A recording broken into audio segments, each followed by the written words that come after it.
बीदर तालुके के अमलापुर ग्राम में रहे सरकारी स्कूल की इमारत की छत लगातार बारिश के कारण क्षतिग्रस्त हो गई है। इससे छत के गिरने का डर बना हुआ है। इस इमारत के साथ स्कूल की चौदीवारी में भी दरार आई है, जिससे यह किसी भी समय गिर सकती है। स्कूल परिसर में जगमली पौधों का अंबार लगा हुआ, जिसकी साफ सफाई नहीं की गई। भय और गंदगी के वातावरण में विद्यार्थी पढ़ाई करने आ रहे हैं। कैमरामैन पपुराज का कवरेज। गवर्नमेंट बिल्डिंग उर्दू हाल जाके देखे, मैं हमारा अम्बेडकर भाई, रामू भाई, HM सर भी थे। अंदर पूरा पानी से पूरा ये गिलावा गिर जा रहा है और पूरा ऐसा बच्चों को मुश्किल हो जा रही है। जो भी रंदे गवर्नमेंट से हेल्प हुई तो अच्छा था। और 2 बात करके मैं ख़त्म करता हूँ। मेरा नाम MD हबीब है, ग्राम पंचायत निंबारों, ये वार्ड का 4 नंबर।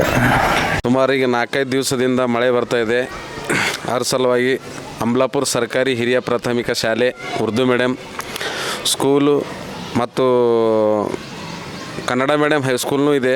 ಕೆಲವೊಂದು ಬಿಲ್ಡಿಂಗ್ಗಳು ರಿಪೇರಿ ಅಂತ ಮಾಡಿದ್ರೂ ಕೂಡ ಅವು ಛತ್ತು ಮಳೆಗೆ 3-4 ದಿವಸ ಆಯ್ತು ಮಳೆ ಬರ್ತಾಯಿದೆ। ಆ ಮಳೆಗೆ ಛತ್ತಿನಲ್ಲಿ ನೀರು ಕೆಳಗಡೆ ಬೀಳ್ತಾ ಇದ್ದಾವೆ। ಹುಡುಗರಿಗೆ ತೊಂದರೆ ಆಗ್ತದೆ।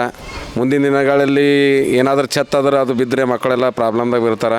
ಅದ್ರ ಸಲುವಾಗಿ ಇದಕ್ಕೆ ಸಂಬಂಧಪಟ್ಟ ಅಧಿಕಾರಿಗಳು ಕೂಡಲೇ ಸರ್ಕಾರಿ ಸ್ಕೂಲು ಅಮಲಾಪುರ ಅಥವಾ ಇನ್ಯಾವುದೋ ಗ್ರಾಮಗಳಲ್ಲಿ ಇದ್ರೂ ಕೂಡ ತಾವು ಸರ್ಕಾರಿ ಅಧಿಕಾರಿಗಳು, ಸಂಬಂಧಪಟ್ಟ ಅಧಿಕಾರಿಗಳು ಇದನ್ನು ಕೂಡಲೇ ಬಗೆಹರಿಸಬೇಕೆಂದು ತಮ್ಮಲ್ಲಿ ನಮ್ಮ ಊರು ವತಿಯಿಂದ ಮನವಿ ಮಾಡಿಕೊಳ್ಳುತ್ತೇವೆ। ನನ್ನ ಹೆಸರು ಅಂಬೇಡ್ಕರ್। ಸರ್ಕಾರಿ ಹಿರಿಯ ಪ್ರಾಥಮಿಕ ಶಾಲೆ ಉರ್ದು ಮೀಡಿಯಮು ಸುಮಾರು 50-60 ವರ್ಷದಿಂದ ಬಿಲ್ಡಿಂಗ್ ಕಟ್ಟಿಂದಿದೆ। ಅದಕ್ಕೆ ಯಾರು ಇದ್ ಕಡೆ ಹಿರಿಯ ಅಧಿಕಾರಿಯಾಗಲಿ, ಶಾಸಕರಾಗಲಿ, ಲೋಕಸಭಾ ಸದಸ್ಯರಾಗಲಿ ಯಾರು ಇದ್ ಕಡೆ ಗಮನ ಕೊಡ್ತಾ ಇಲ್ಲ। ಅದಲ್ಲದೆ ಅದು ಪೂರಾ ಗಿಲವ ಬಿದ್ದು ಒಳಗೆಲ್ಲ ನೀರು ಟಪ್ಕಿಸ್ತಾ ಇದೆ। ಮತ್ತು ಹುಡುಗರಿಗೆ ಕೂಳಕ್ಕಂತೂ ಭಾಳಷ್ಟು ಅಂಜಿಕೆ ಆಗ್ತಾಯಿದ್ದು।